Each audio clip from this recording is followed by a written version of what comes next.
University of Washington University, PC, a course for television.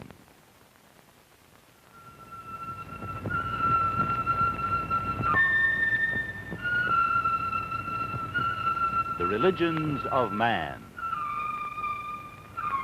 with Dr. Houston Smith, Associate Professor of Philosophy at Washington University.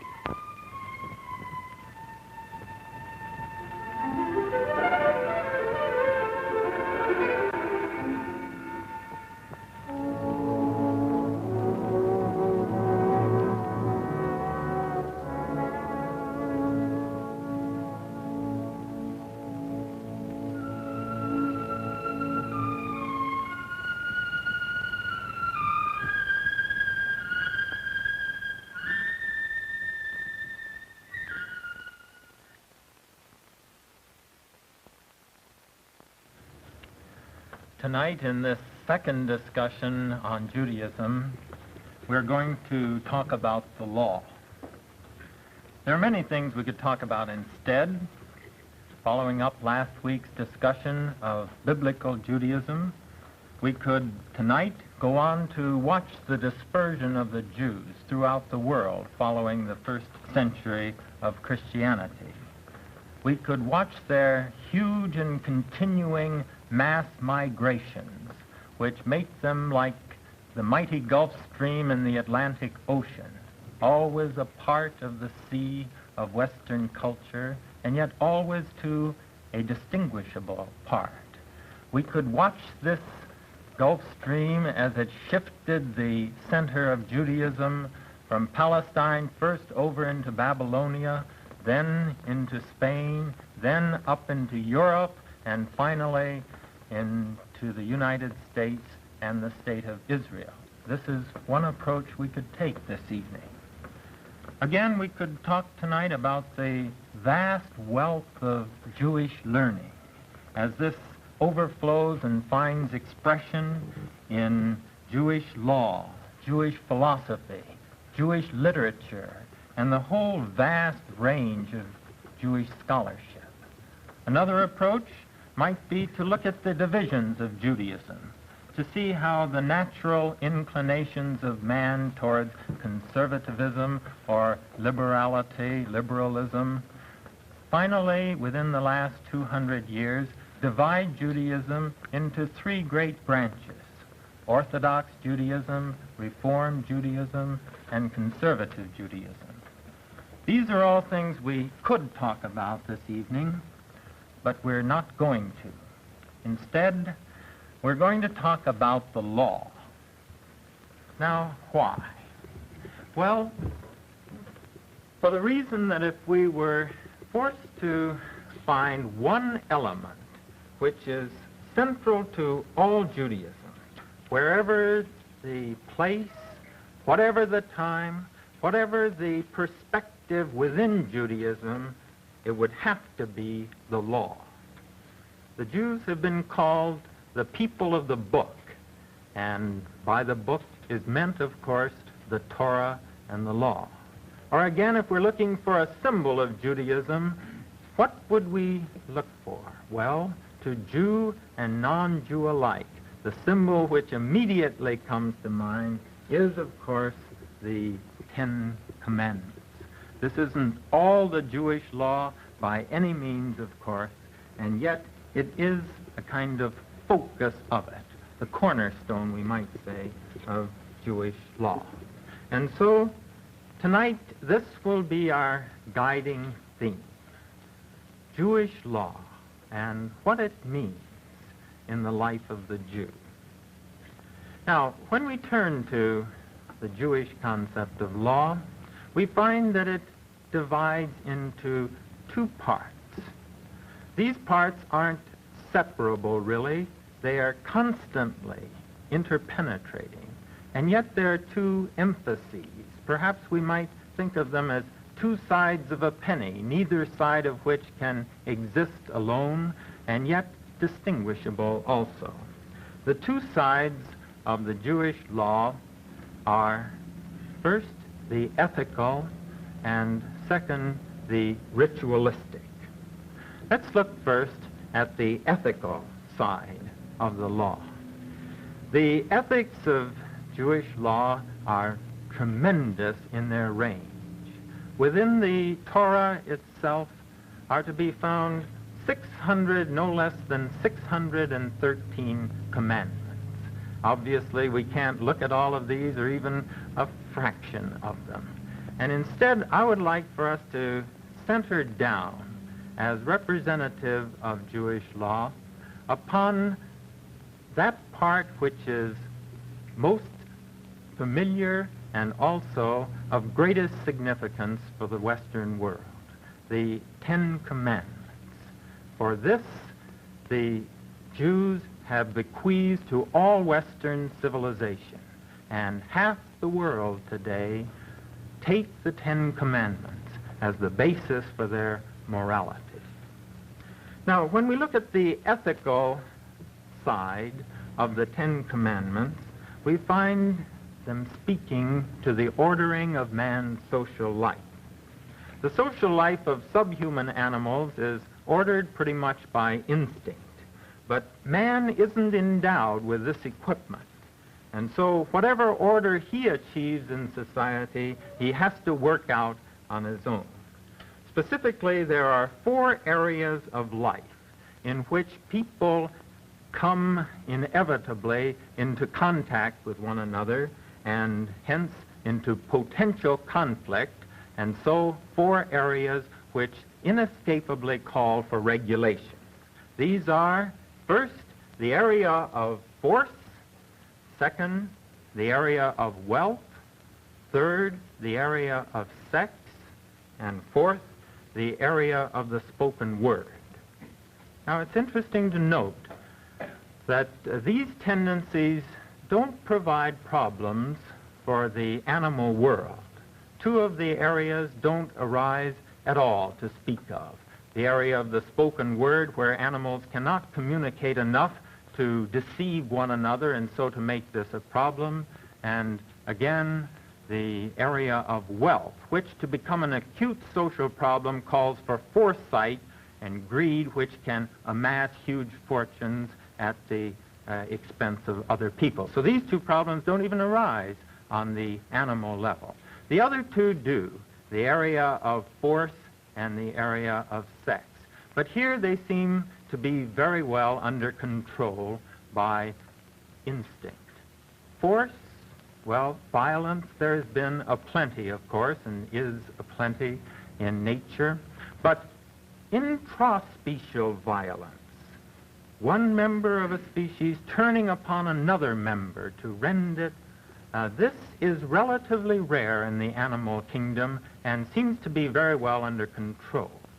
As for sex, sex in the animal world is controlled by periodicity, and so sex cannot become the obsessive matter within animal life which it can become in human life. So as far as the animal level is concerned, life is protected on these 4 fronts. But when we come to man, then each one of these becomes a problem. Force, jealousies, and hatreds can arise, which can lead to murder and violence and warfare, which can rip a community to pieces. And similarly, sex can get out of hand and arouse those ultimate elemental passions, which again can tear a community asunder. And so too with greed and theft as a part of greed, and the spoken word with its deceit. Now, as soon as man comes on the scene, these qualities, these inclinations need some sort of control. And so it is that anthropologists have failed to find any society which has not found it necessary to regulate these impulses in some way. Consequently, it is here perhaps that man is most like man wherever he arises. Here, 20th century, man is kin even to the aborigines, even to the primitives, in that both societies must regulate these drives if society is to continue. Now, what do the Ten Commandments say about these things? What they do, in effect, is to put under each one of these phases of life the minimum floor without which social life is impossible. It is theoretically possible to conceive of a society in which people would regard force as purely a private matter. I shall do with it just whatever I please. And the same with wealth. I shall make my pile as big as I can by any device known to me. Similarly with sex, I shall view it purely as a private pleasure, and the word, I shall use it as a means of getting my way, whatever this requires me to do. It's conceivable that people would live on the level of complete anarchy as far as these moral factors are concerned. But note, if ever a society comes into being which tries to get along on this basis of complete anarchy, it reads itself out of existence. Anthropologists, remember, have found no such societies. They just don't stay around. Now, the Ten Commandments, then, come in on each of these fronts to supply the minimum level on which social life is possible. With regard to force, what the Ten Commandments say is not the last word on force, but the first and minimum and indispensable word. They say, in effect, you can fuss and you can fight and you can bicker and bite and scrap all you please. We won't approve of your doing that, but nevertheless we won't get the law after you. But there's one thing which you must not do, and that is killing within the in-group, because that sets going the awful social cancer, the blood feud, and this we found will rip society apart. Therefore, thou shalt do no murder. Similarly, in the area of wealth, what the Ten Commandments say, again, is not the last word. They say, in effect, you can make your pile as big as you please, and by any means of cunning that you want. Again, we won't approve of your cunning, but we won't get the law after you at that point. But again, there's one thing which you must not do, and that is direct pilfering off the other guy's pile. If we catch you at that, we'll get after you, because this again rouses the passions which spring from the sense of unfairness. Therefore, thou shalt not steal. And with sex, again, the Ten Commandments don't lay down the final word in terms of sexual morality. What they say, again, is the first word. We are not going to have you playing around with another man's wife, because this, again, rouses those passions which will tear the community into shreds. Therefore, thou shalt not commit adultery. And finally, with regard to the word, you can deceive and be clever about it as much as you please. Again, we won't approve, but we won't get after you. But there comes a time when we've got to know what happened, and that is when a case comes up to the law court, and at that time you've got to tell the truth. Therefore, thou shalt not bear false witness. The importance of the Ten Commandments, then, in their ethical dimension, lies not in their uniqueness, but in their universality. Not in their finality, but rather in their inescapable priority. They don't speak the last word on any of the points that they raise. Instead, what they do speak is the first word which must be spoken if other words are to follow.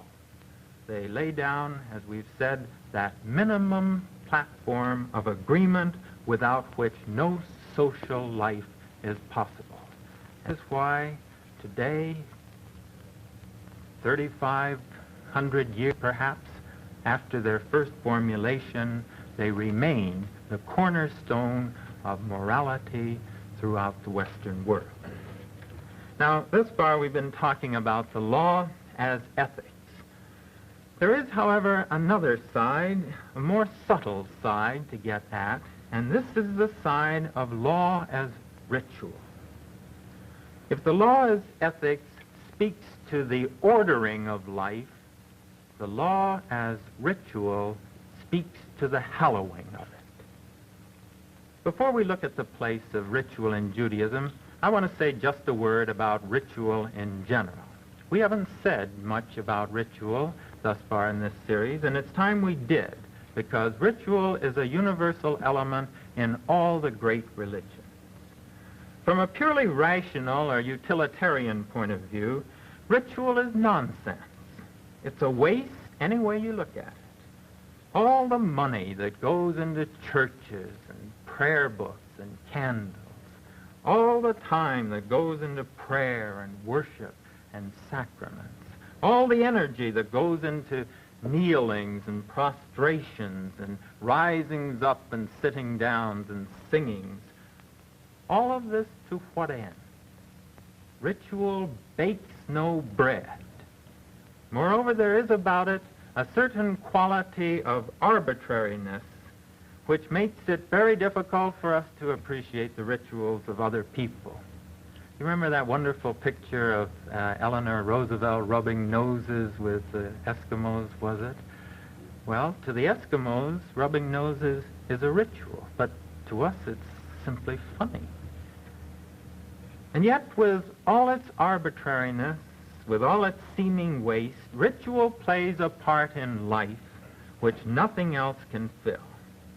It eases us over tense situations. Some of these situations are very trivial, as, for example, when I'm introduced to somebody. He's a stranger. I don't know how he's going to respond. How should I approach him? What should I do? What should I say? Ritual comes in and tells me. It tells me to extend my hand and to say, how do you do? I'm pleased to meet you.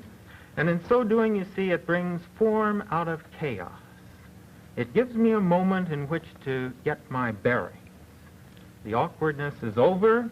I've recovered my balance, and I'm ready to carry on now on my own.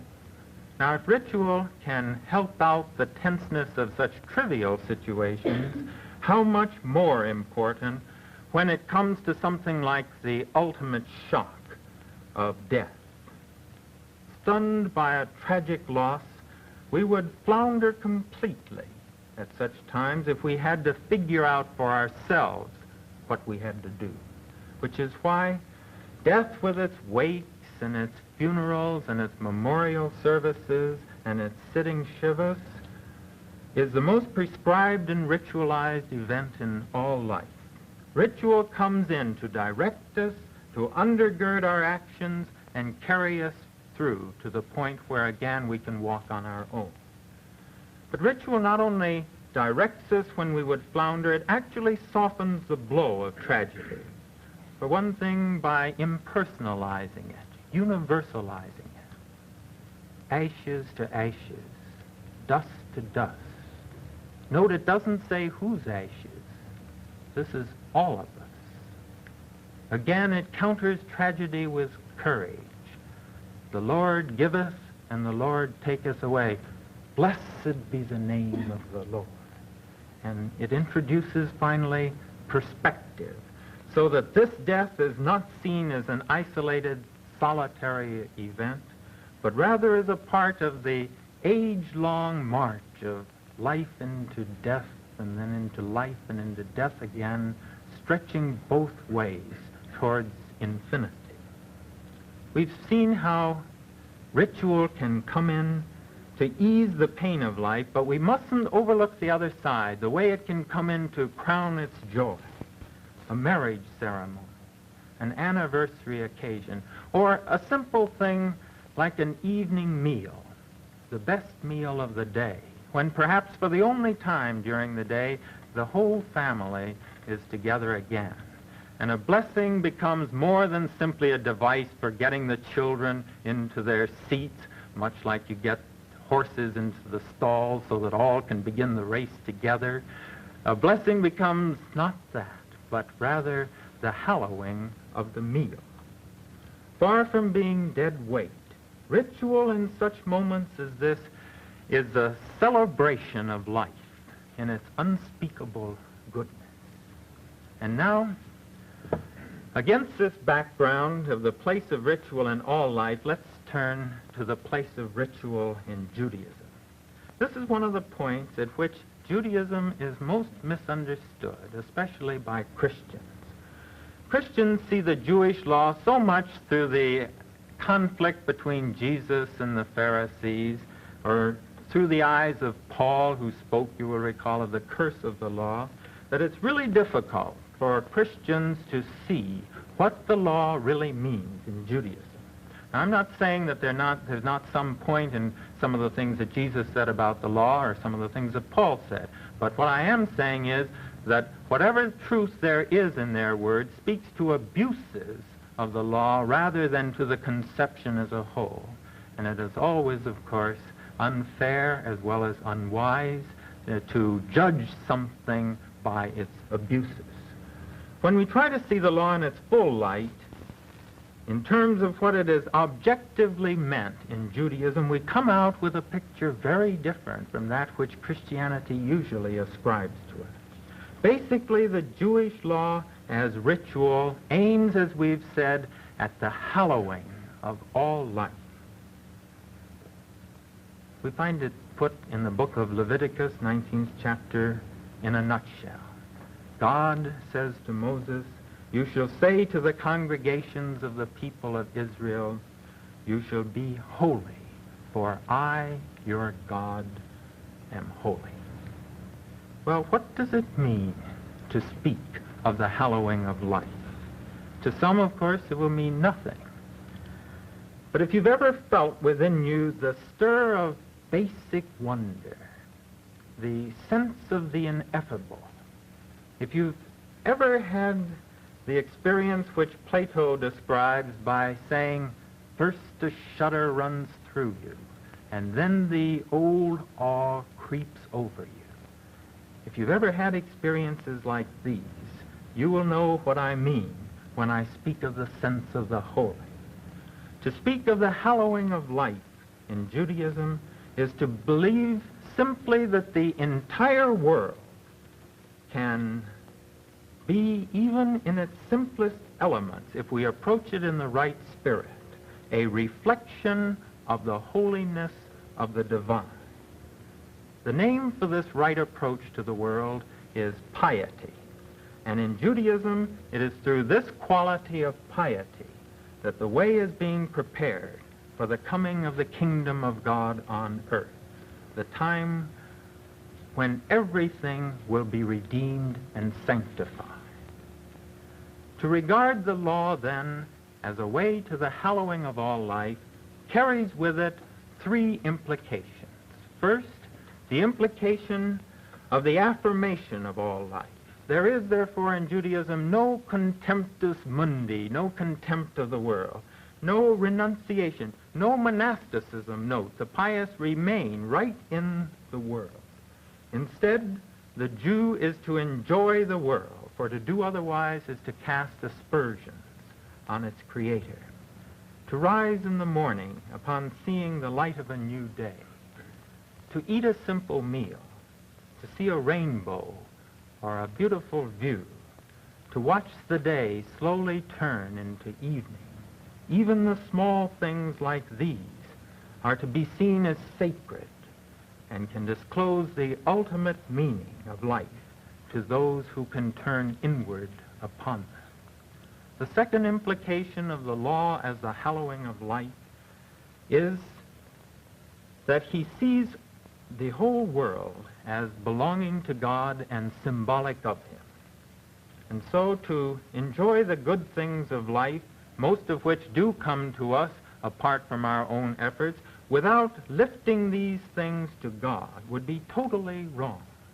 To eat or drink without first making a blessing over the meal is compared in the Talmud to robbing God of his property. And so throughout all Judaism runs this double idea. We should enjoy the goodness of life while at the same time sharing this goodness with God. And so Jewish law sanctions all the good things of life: eating, marriage, children, nature, while elevating all these things to holiness. It teaches that man should eat, that he should prepare his table in the presence of the Lord. It teaches the man should drink, that he should use wine to concentrate the Sabbath. It teaches him that he should be merry, that he should dance around the Torah. Finally, the hallowing of life calls the Jew to partake in tradition. The religious response to life never springs from scratch. It always has about it some historic quality. Deep are its roots, deep into the past, where it taps the treasures of the century. And so it is that in Judaism, the most historically minded of all religions, it finds holiness and history inseparable. It finds tradition in the sanctifying of life inseparable. The Sabbath Eve with its candles, the Passover feast with its many symbols, the ram's horn sounding the new year, the scroll of the Torah adorned with breastplate and crown. From his tradition, the Jew finds nothing less than the meaning of life in these things, a meaning which transcends the centuries. It comes to him when he recalls the tragedy of his people and realizes the price of their survival, when he senses the love of God and Torah, which the Jew held in his heart when he lived in the spirit of holiness and died with a song on his lips. In the words of one Jewish philosopher of our century, to live the law is to live within time the life of eternity. We've been talking tonight about the law in Judaism. Our time is up, and symbolically we're ready to return the law to its place in the ark. When this time comes in the traditional synagogue service, the people recite a line from the book of Proverbs. Speaking of the law, they say, "It is a tree of life to them that grasp it." There's a deep purpose in this imagery, in liking the law or the Torah to a tree, for a tree is symbolic of life itself, of the miracle whereby inert elements in sun and rain and soil are absorbed and transformed by the creative force of life itself. And so too, say the Jews, with the law. It too is a creative power which can awaken holiness in the lives of those otherwise dead in heart and soul. It is a tree of life to them that grasp it.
The Religions of Man is produced by Washington University and KETC Channel 9, the St. Louis Educational Television Station and Production Center.